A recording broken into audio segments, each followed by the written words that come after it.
Hello my dear students, कैसे हैं आप सभी। Hope you all will be fine at your homes और आपकी पढ़ाई भी अच्छी चल रही होगी। So now we start our third lesson, a father's letter. लेकिन लेसन स्टार्ट करने के पहले आपको इस वीडियो को लाइक, शेयर और सब्सक्राइब करना बिल्कुल नहीं भूलना है।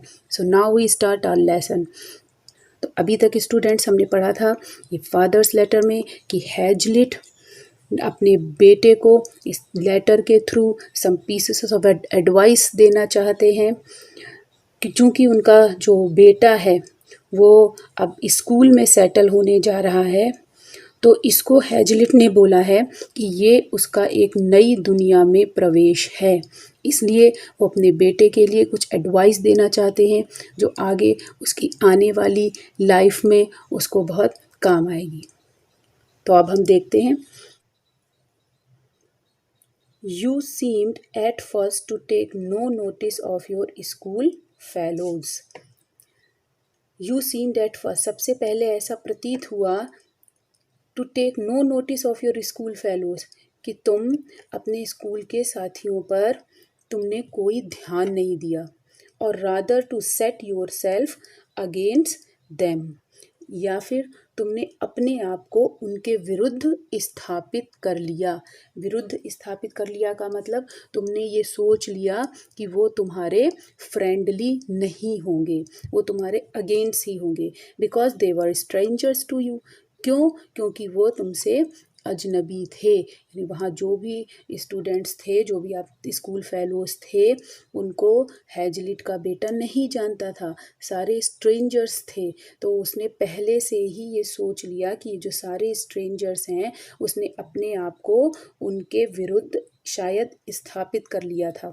दे knew as little of you as you did of them. Hazlitt कहते हैं कि वो तुम्हारे बारे में उतना ही थोड़ा जानते हैं as you did of them, जितना कि तुम उनके बारे में, यानी दोनों ही एक दूसरे को बहुत ही कम जानते हो। So this would have been a reason for their keeping aloof from you as well, और ये एक कारण होगा। So this would have been a reason, कि किस चीज़ का होगा ये कारण? For their keeping aloof from you as well, कि वो तुमसे अलग रह रहे हैं। क्योंकि अभी दोनों लोग, जब हम नए स्कूल में जाते हैं तो हम बाकी जो स्टूडेंट्स होते हैं, तो अपने स्कूल मेट से हम बहुत ज़्यादा फेमिलियर नहीं होते हैं, तो हमें उनसे बोलने में थोड़ा हेजिटेशन फील होता है। इसलिए हैजलिट कह रहे हैं कि शायद तुम लोग आपस में एक दूसरे को नहीं जानते हो, इसलिए शायद ये कारण होगा कि वो तुमसे थोड़ा सा दूर हैं, अलग हैं, which you would have felt as a hardship. और ये जो रीज़न है, ये तुमने महसूस किया होगा एक बहुत बड़ी परेशानी, क्योंकि वो लोग तुमसे कुछ बोल नहीं रहे हैं। Learn never to conceive a prejudice against others. अब यहाँ पर जो हैजलिट हैं वो एडवाइस दे रहे हैं अपने बेटे को कि लर्न, सीखो, never to conceive a prejudice against others, दूसरों के प्रति पूर्वाग्रह की कल्पना करने से। पूर्वाग्रह, प्रेजुडिस, पूर्वाग्रह क्या होता है? पूर्वाग्रह होता है कि बिना किसी तथ्यों की जांच किए बिना, बिना किसी चीज़ को अच्छे तरीके से जाने पहचाने, उसके बारे में पता लगाए हुए किसी चीज़ के बारे में अपनी राय बना लेना। तो ये मेन एडवाइस है, ये हैजलिट की अपने बेटे के लिए है, और ये एडवाइस तो हम सभी को अपनी लाइफ में फॉलो करनी चाहिए कि किसी भी चीज़ के बारे में अच्छी तरह से जाने बिना हमें किसी चीज़ के बारे में भी कल्पना, वो भी कैसी कल्पना? दूसरों के विरुद्ध, दैट मीन्स दूसरों के लिए बुरी धारणा बनाना, ये हमें कभी भी नहीं करना चाहिए। Because you know nothing of them, क्योंकि तुम उनके बारे में कुछ भी नहीं जानते हो। इट इज़ बैड रीजनिंग, ये बुरा विचार है। क्या बुरा विचार है? यही, ये धारणा बना लेना, एक बुरी कल्पना कर लेना किसी के बारे में बिना कुछ जाने, ऐसा करना, ये क्या है? ये बैड रीजनिंग है, ये एक बुरा तर्क है, बुरा विचार है। And makes enemies of half the world, और ये क्या करता है? ये आधी दुनिया को शत्रु बना देता है। क्योंकि हम तो वर्ड्स में कितने से लोगों को जानते हैं, और कितने सारे लोगों को नहीं जानते हैं। तो अगर हम ऐसे प्रेजुडिस करने लगेंगे तो आधे से ज़्यादा दुनिया क्या होगी, हमारी शत्रु बन जाएगी। Do not think ill of them, ill का मतलब है बुरा। उनके बारे में बुरा मत सोचो, till they behave ill to you, जब तक वो तुम्हारे प्रति बुरा व्यवहार ना करें। And then strive to avoid the faults which you see in them, और फिर प्रयत्न करो टू अवॉइड द फॉल्ट्स, उनकी गलतियों को नज़रअंदाज करने का, विच यू सी इन देम, जो तुम उनमें देखते हो। अगर हम किसी दूसरे की छोटी छोटी गलतियों को भी पकड़ने लगेंगे, किसी व्यक्ति में छोटी छोटी गलतियां ढूंढने लगेंगे, क्योंकि कोई भी व्यक्ति परफेक्ट नहीं होता है, तो फिर क्या होगा, हम दूसरों की गलती निकालेंगे और वो हमारी गलती निकालेगा, और आपस में क्या होगा, आपस में हम लोग एक दूसरे के विरोधी हो जाएंगे। इसलिए वो छोटी छोटी सी गलतियां जिनसे कोई बड़ा इफ़ेक्ट पड़ने वाला नहीं है, तो ऐसी छोटी छोटी गलतियां हमें आपस में एक दूसरे की अवॉइड करनी चाहिए। और अगर हम ऐसा करना शुरू कर देंगे, क्या, अवॉइड द फॉल्ट्स, तो क्या होगा, this will disarm their hostility sooner, तो इससे उनका जो प्रतिरोध है, जो हमारे प्रति प्रतिरोध है, वो उनका ख़त्म हो जाएगा। डिसआर्म का मतलब हुआ यहाँ पर ख़त्म हो जाना। डिसआर्म कहलाता है किसी व्यक्ति के हाथ में हथियार हैं या कुछ है और उसको फेंक देना। तो ये है कि हॉस्टिलिटी जो है यहाँ पर विरोध है यहाँ, और डिसआर्म का अर्थ हो गया ख़त्म कर देना। इससे क्या होगा, उनका जो विरोध है वो ख़त्म हो जाएगा। सूनर देन पिक और रिसेंटमेंट और कंप्लेंट। पिक मीन्स होता है जो मनमुटाव और खीज, रिसेंटमेंट आक्रोश, और कंप्लेंट शिकायत, मतलब जो उनका हमारे प्रति जो मनमुटाव होगा, जो आक्रोश होगा, जो शिकायत होगी, वो सब खत्म हो जाएगी। ये सब चीज़ें भी नहीं रहेंगी और उनका जो विरोध है वो खत्म हो जाएगा। I thought you were disposed to criticize the dress of some of the boys as not as so good as your own. मैंने सोचा, you were disposed to criticize, तुम तत्पर थे, to criticize the dress of some of the boys, कुछ बच्चों की पोशाक की, ड्रेस की आलोचना करने के लिए। The boys as not so good as your own, की उनकी जो पोशाक थी वो तुम्हारे जितनी अच्छी नहीं थी।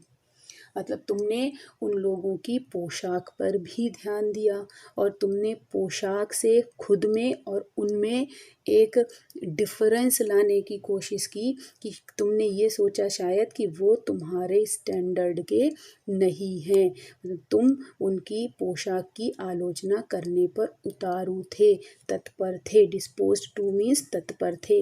Never despise any one for anything that he can not help. यहाँ पर वो अपने बेटे को एडवाइस दे रहे हैं, नेवर डिस्पाइज एनी वन, कभी भी किसी से घृणा मत करो, फॉर एनीथिंग, किसी भी चीज़ के लिए, that he can not help.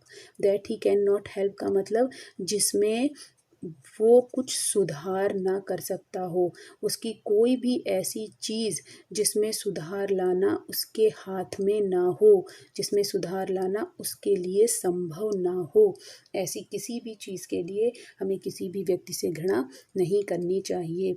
Least of all for his, और इन सब चीज़ों में कम से कम फॉर हिज पॉवर्टी, कम से कम उसकी गरीबी के लिए। I would wish you to keep up appearances yourself as a defense against the ideal sneers of the world. और मैं ये इच्छा करूँगा, you to keep up appearances yourself as a defense against the ideal sneers of the world, कि तुम दुनिया के उपहास के विरुद्ध अपनी छवि को, अपीयरेंसेस, अपनी छवि को बनाकर रखो। दुनिया के उपहास के विरुद्ध मतलब जिन भी चीज़ों का दुनिया मजाक उड़ाती है, ऐसा तुम कुछ भी मत करो, उसके विरुद्ध अपनी छवि बना के रखो कि दुनिया तुम्हारा उपहास ना उड़ा सके। But I would not have you value your self upon them, लेकिन मैं ये भी चाहूँगा कि तुम अपने आप को उनसे ऊपर मत आंको।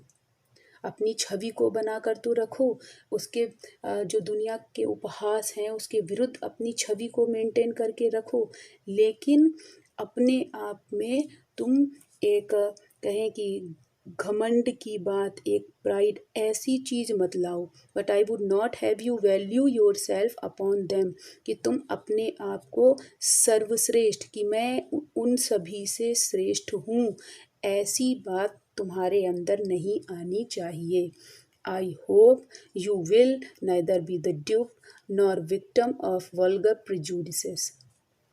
मैं आशा करता हूँ you will neither be the dupe, तुम ना तो बुद्धू रहोगे, nor victim of vulgar prejudices, और ना ही बेकार के पूर्वाग्रह का शिकार बनोगे। इंस्टेड ऑफ सेइंग अबव, और जो मैंने अभी ऊपर ये सब कुछ कहा, अगर इसको मैं छोटे रूप में अगर कहना चाहूँ, इंस्टेड ऑफ सेइंग अबाउट, ऊपर जो कुछ मैंने कहा इसके स्थान पर सिर्फ वो हैजलिट एक लाइन में अपने बेटे को एडवाइस देना चाहते हैं, never despise anyone for anything that he can not help, कि किसी भी व्यक्ति से किसी भी चीज़ के लिए घृणा मत करो, that he can not help, जिसमें वह कुछ सुधार नहीं ला सकता। आई माइट हैव सेड, मैं कह सकता हूँ, never despise anyone at all, किसी से कभी भी घृणा मत करो, क्योंकि घृणा करने से क्या होगा, for contempt employs a triumph over and pleasure in the ill of another, क्योंकि घृणा का तात्पर्य क्या होता है, घृणा का तात्पर्य होता है, घृणा क्या है, यहाँ पर एक हम देखें तो ये कंटेम्प्ट एक्चुअली होता क्या है, ये कंटेम्प्ट होता है कि implies a triumph over and pleasure in the ill of another, जब हम किसी दूसरे का बुरा होने पर खुशी का अनुभव करें और अपनी जीत का अनुभव करें, यानी किसी दूसरे का कुछ बुरा हुआ तो हमें बहुत अच्छा लगा और हमें ऐसा लगा कि जैसे हम उस व्यक्ति से जीत गए हैं। अगर ऐसी भावना हमारे अंदर है तो ये क्या है कि हमें उससे घृणा है। इट मीन्स, इसका अर्थ है that you are glad and congratulate yourself on their failings और मिसफॉर्चून्स। इसका मतलब ये है कि आप दूसरों के दुर्भाग्य पर और उनकी असफलता पर खुद को प्रसन्न अनुभव करते हैं और अपने आप को बधाई देते हैं कि ये दूसरे की जो भी असफलता है, दूसरे का जो दुर्भाग्य है, ये आपको बहुत अच्छा लग रहा है। The sense of inferiority in others, दूसरों में हीनता की अनुभूति, यानी अगर दूसरे लोग स्वयं को हीन महसूस कर रहे हैं और इसके लिए हमारे अंदर खुशी की अनुभूति होना, the sense of inferiority in others without this indirect appeal to our self love. तो ये क्या है, indirect appeal to our self love, मतलब स्वयं के प्रति जो प्रेम है उसका परोक्ष निवेदन। इसके बिना अगर the sense of inferiority in others, दूसरों में हीनता की अनुभूति करना, ये क्या है, इज़ अ पेनफुल फीलिंग, ये एक कष्टकारी भावना है, दुखदायी भावना है, and not an exulting one, ये गौरवान्वित महसूस करने की बात नहीं है कि जो दूसरे व्यक्ति हैं वो हीनता का अनुभव कर रहे हैं, ये चीज़ देखकर ये खुश होने की बात नहीं है। ये क्या है, इज़ अ पेनफुल फीलिंग, ये एक दुख भरी भावना है, नॉट एन एक्सल्टिंग वन, गौरवान्वित महसूस करने वाली नहीं। सो स्टूडेंट्स, आज का सेकेंड पार्ट हम यहाँ पर क्लोज करते हैं। नेक्स्ट पार्ट के साथ मिलते हैं अगले वीडियो में। Thank you.